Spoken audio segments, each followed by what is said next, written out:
তো রেমা চা বাগান আমরা সবার মুখে শুনি আসলে চা বাগানে বিভিন্ন অসুবিধা, তাদের জীবনমান নিয়ে অনেক প্রশ্ন, কিন্তু সমস্যার সমাধান হচ্ছে না, অনেক সমস্যা। এখন আপনাদের আসলে এই মুহূর্তে কী কী অসুবিধা আছে এবং আল্লামা তাহের হুজুরের কাছে আসলে প্রত্যাশাটা কী? আমরা সুবিধা হয়েছে মনে করি যে একটা ডেলিভারি রুগী মনে করি এমন আছে ঘর থেকে আইতে আইতে রাস্তার মধ্যে মারা যায়, রুগীটার হসপিটাল নিতেও পারি না, এটা একটা সমস্যা। এই যে মনে করি আমরা গাড়ি ঘোড়া লই একটা সমস্যা, এই বৃষ্টির দিনে একটা সমস্যা, আর তো হইলো ওই চুর ডাকাতলি একটা আমরা সমস্যা, এতটুকুই আমরা সমস্যা। আচ্ছা আচ্ছা, মানুষের মানে জানমালের নিরাপত্তাটা একটু কম এই অঞ্চলে। আচ্ছা আচ্ছা, এখন আল্লামা তাহের হুজুর তো প্রার্থী হয়েছেন, আপনারা নিশ্চয়ই শুনেছেন। তো ওনাকে আসলে আপনাদের এই অঞ্চলের বিভিন্ন ধর্ম মত, বিভিন্ন আদিবাসী সম্প্রদায় আছে, সব মিলে ওনাকে আসলে আপনারা কী হিসাবে নিচ্ছেন? উনি প্রার্থী হিসাবে কেমন? ওনাকে আমরা নিচ্ছি এখন যে আমরা তো এখন মনে করো চুক অন্ধ আছে এখন তাইনে যদি আইব জায়গাতে আইব তো মনে করো আমরা এই অন্ধ চুকটা খুললে যাইব, মনে করো আমরা ডর চুর আমার সব কিছু দূর থাকবো, আমরা শান্তি থাকবো, 2 মুঠা ভাত খাইমু, 2 মুঠা শান্তি মতো ঘুমাইমু গুড়বা চুনিয়া, এটাই মনে করো আমরা শান্তি চাই। দোকানপাট আমরা আসাম পাড়া যাইমু, চুনারু ঘাট যাইমু, যেন একটা ডাকাত না ধরে, একটা চুর না ধরে, এইগুলো মনে এইটার থেকে মনে করো আমরা দূর মনে করো চাই। আপনার সবাই আমার জন্য দোয়া করবেন, আমি যেন মেহনতি মানুষের কণ্ঠ হয়ে এই চুনারঘাট মাধবপুর মানুষের যে কষ্ট ক্লেশের যে কণ্ঠ আছে সেই কণ্ঠকে হৃদয়ে ধারণ করে আপনাদের হয়ে যেন রাষ্ট্রতন্ত্রের কাছে আপনাদের অসুবিধাগুলো তুলে ধরে আমি যেন আপনাদের পাশে মানবিক যোদ্ধা হয়ে দাঁড়াতে পারি। এবং পাশাপাশি এই রানীগাঁও এলাকার যে আমি নিজে মোটরসাইকেল দিয়ে ঘুরছি, আর ঘোরার উদ্দেশ্যে একটা ইচ্ছা করলে আমি বাজারে একটা মিছিল করে চলে যেতে পারতাম।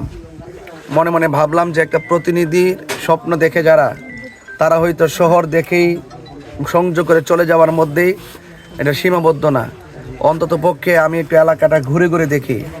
মোটরসাইকেল দিয়ে রানীগাঁওয়ের ভিতরে ঢুকলাম, পার্কুল বাগানের আশেপাশে এবং বাজারে যে এলাকা, আমি এত জরাজীর্ণ এই বাংলাদেশ যে উন্নয়নের স্বপ্ন দেখি, এই স্বপ্নের ভিত্তিতে এই মানুষগুলো দীর্ঘদিন ধরে স্বাধীনতার পর থেকে এই অবহেলিত অবস্থায় পড়ে আছে, মানে এত অবহেলিত, এটা আমি যদি নিজের চোখে না দেখতাম আমি বিশ্বাস করতে পারতাম না।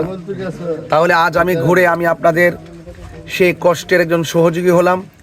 আপনারা যদি আমাকে অন্তত পক্ষে আপনাদের দোয়া এবং আশীর্বাদ ভালোবাসা দেন, আর আল্লাহ যদি আমাকে রাষ্ট্রতন্ত্রের গুরুত্বপূর্ণ জায়গায় যদি যাওয়ার তৌফিক দান করেন, তাহলে আমি ইনশাল্লাহ কথা দিচ্ছি, আমি বড় বড় আশ্বাস দিতে প্রস্তুত না, আমি আপনাদের কাছে বিশ্বাস অর্জন করতে চাই। আমি কথা নয় কাজে প্রমাণ করে আপনাদের দোয়া নিতে চাই এবং বিশ্বাসী হতে চাই। ইনশাল্লাহ যদি আল্লাহ পাক আমাকে দয়া করে, ইনশাল্লাহ রানীগাঁওয়ের আপামর যত রাস্তাঘাট আছে, ইনশাল্লাহ সকল দুঃখ কষ্ট ইনশাল্লাহ আপনাদের হয়ে রাষ্ট্রতন্ত্র তুলে ধরে আপনাদের সেই দুঃখ ইনশাল্লাহ দূর করব।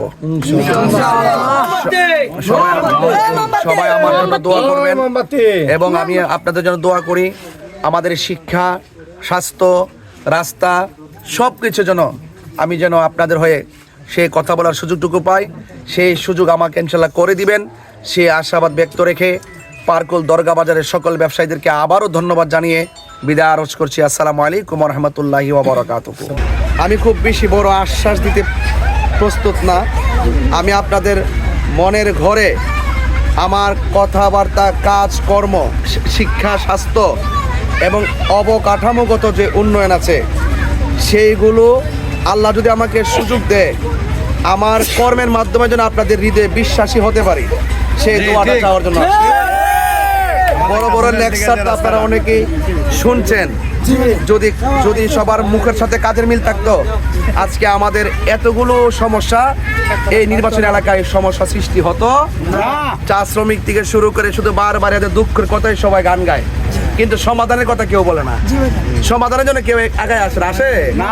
আমরা চাই ওই কর্মের মাধ্যমে আপনাদের হৃদয়ে যেন আজীবন থাকতে পারি, এই দোয়াটা শুধু আপনারা আমার জন্য করবেন।